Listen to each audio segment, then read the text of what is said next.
Hello everyone, welcome to my YouTube channel. Seperti yang sudah saya sampaikan beberapa waktu lalu, 50 Vivo menjadi satu area sebagai magnet untuk bisa mendorong atau menarik pair yang sudah naik ataupun sudah turun untuk kembali ke minimum adalah separuh dari pergerakannya. Contoh adalah di sini ketika ada di harga bawah di kisaran 1.2346 dengan harga peaknya tertinggi di 1.2543. 50 Vivo adalah di harga ini 1.2444 ini menjadi satu alternate untuk bisa menarik ini menjadi lebih turun lebih deras untuk turunnya. Ini adalah secara high lower degree, kita ambil secara lower degree hanya dari pergerakan seperti ini aja sama dengan yang di sini. Ini adalah lower degree mulai dari sini ke sini. Sebelum dari sini kemudian melanjutkan trennya ke yang lebih tinggi. Oke.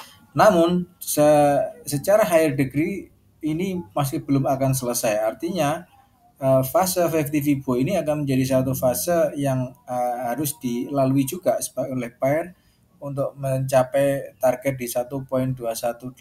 Artinya saya lebih expected bahwa soon as possible kita akan bisa melihat bahwa GBP USD akan kembali ke 1.2185 itu nantinya ya. Nah, akan kita lakukan kembali satu selling apabila nanti kita pair sudah naik sedikit mungkin di harga ini, and then continue another low bisa ke harga 50 Vivo seperti target yang kita inginkan. Jadi seperti itu. Nah, untuk saat ini memang di M15 dia masih berada di bawah ya. Harusnya ini menjadi satu area yang bagus untuk sell, tetapi alangkah baiknya nanti kalau kita sell itu apabila pair ini sudah benar-benar dalam posisi naik gitu ya. Posisi naik kemudian dia turun, ini jadi satu fase sell yang cukup ciamik tentunya. Nah, terlepas daripada itu GBP USD UCAD kemudian USD CAF seperti yang kita punya adalah sudah close posisi.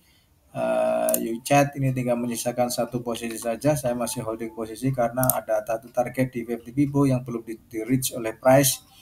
Ini menjadi satu target minimum sebelum ini continue another low ya. Jadi continue another low 50 Vivo setidaknya secara teknikal ini menjadi area yang harus dicapai oleh price, sehingga saya masih menahan satu posisi tanpa ada satu opsi cut loss, belum ada opsi cut lossnya. Nah, dilanjut GBP USD GBP JPY ada dua selling ya, ada tiga selling dengan ada cut loss posisi. Saya tidak terlalu beresiko terlalu banyak, artinya kalaupun ini sampai ke harga atas kena cut loss ya sudah, saya hanya akan menahan satu posisi saja di harga ini. Saya tahan sampai nantinya dia benar-benar satu posisi untuk bisa turun ya. Gitu. Ini adalah plannya seperti itu. Berbeda dengan ini, saya agak sedikit apa ya, bisa dibilang ini kok enggak turun-turun gitu loh. Canadian yen ini masih potensinya masih cukup divergennya sudah lumayan ya. Dia sudah lumayan sekali akut kalau saya bilang di sini. Ini adalah divergen yang cukup menguras energi. Artinya kalau kita sell dan sell saja tentu bisa berakhir dengan margin call yang cukup parah, karena kenaikannya di sini walaupun sudah divergen tapi kenaikannya masih terus terjadi. Oleh karenanya saya selalu menyarankan untuk kali ini kita selling kalau indikator sudah menunjukkan fase yang selling cukup bagus, artinya sudah berada di bawah nol di harga itu, baru kita lakukan satu opsi selling lagi. Namun demikian sellingnya bisa dilakukan ketika MACD sudah berada di bawah signal area. Jadi di sini adalah opsi sell, kemudian dari sell lagi di harga ini ya. Lalu bisa sell lagi di terakhir yang adalah di sini. Ini adalah fase selling yang mungkin bisa dipilih secara M15 untuk bisa kemudian bisa continue another low. Targetnya adalah seperti biasa. Kalau kita mengambil target adalah 50 Vivo akan menjadi satu magnet untuk area price ini akan disentuh. Jadi minimum ada sampai di harga ini, mungkin bisa seperti itu. Atau kita turunkan agak panjang. ya. Jadi ini adalah minimum target nanti yang kita harapkan price itu akan continue low sampai ke 50 Fibo-nya, karena dalam beberapa pengalaman memang 50 Fibo ini menjadi satu magnet bagi price untuk bisa di reach. Nah, ini belum belum ada yang 50 Fibo, belum ada yang separuh harga dia turun, makanya secara garis besar, secara high degree pun targetnya yang realistis adalah bisa nanti di harga ini. 50 Fibo akan ada di harga ini. Ya, ini yang saya lebih optimis bahwa next part daripada Canadian Yen akan ke mungkin bisa sampai ke 50 ribunya di sini.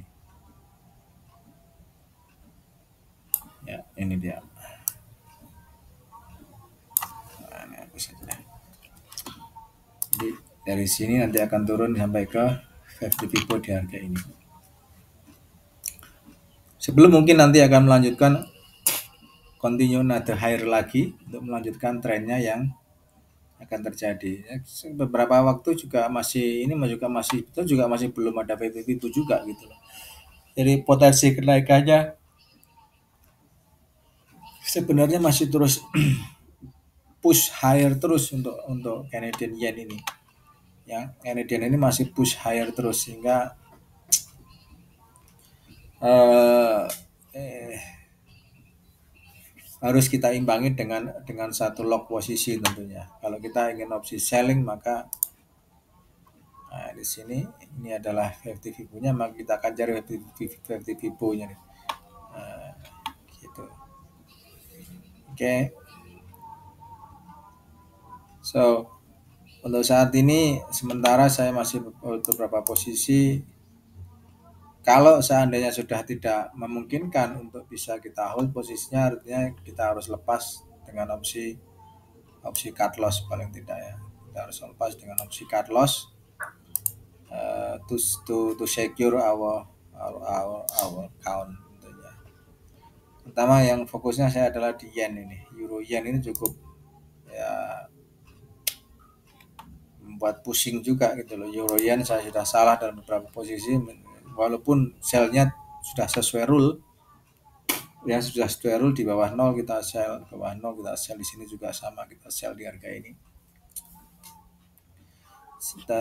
Tapi walaupun begitu secara H1-nya masih cukup secara H1-nya dia masih belum ada satu tindakan untuk bisa mengatakan ini trennya akan segera berbalik arah ke selling, karena memang secara H1 belum ada tanda-tanda untuk price benar-benar bisa di bawah nol ya. Kalaupun kita buy di harga ini ya, ini secara satu kita buy di harga ini, terus kemudian selling lagi di harga ini bawah nol ya, kemudian kita lock posisi ketika ada kenaikan ya, kemudian lock posisi lagi ketika ada penurunan seperti ini ya, jelas ada lock posisi 1 2 3 4, nah baru buy lagi saat ada kenaikan seperti ini. Artinya apa? Posisi yang ini tentu kita sudah profit ya, sudah cuan di harga ini. Sudah cuan karena kenaikannya di sini juga cukup lumayan tinggi, dari harga ini ke sini sudah sekitar 300-an gitu ya. Itu. Jadi jangan menyepelekan, kalau bagi saya menyepelekan indikator pun juga terkadang indikator itu sebagai satu alat bantu bagi kita untuk menentukan ini tren akan kemana. Jadi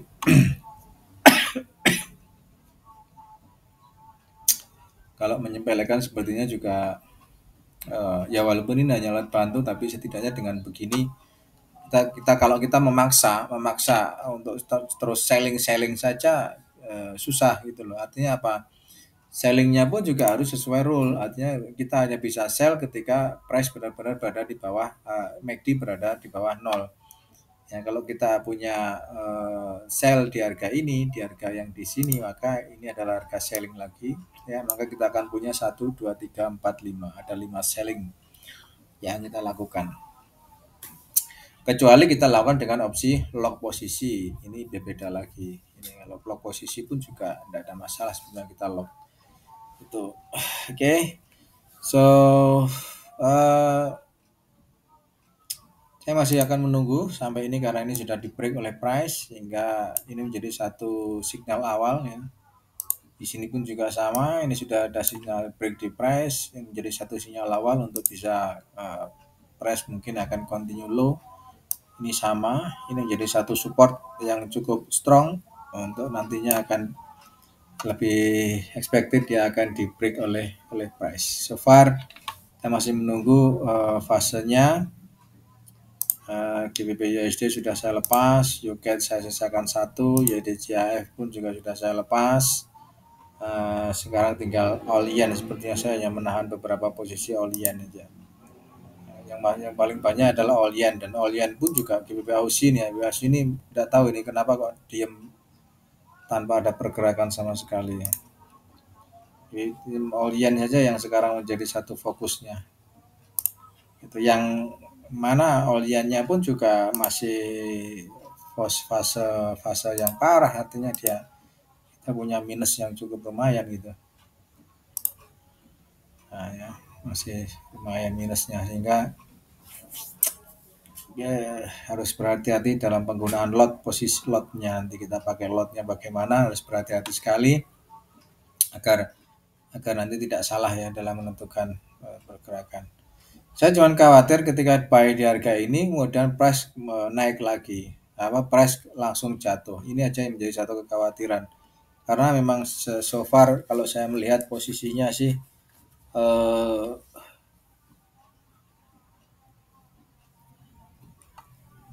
all yen harusnya secara teknikal harus bisa kembali ke Weibo 50 seperti ini.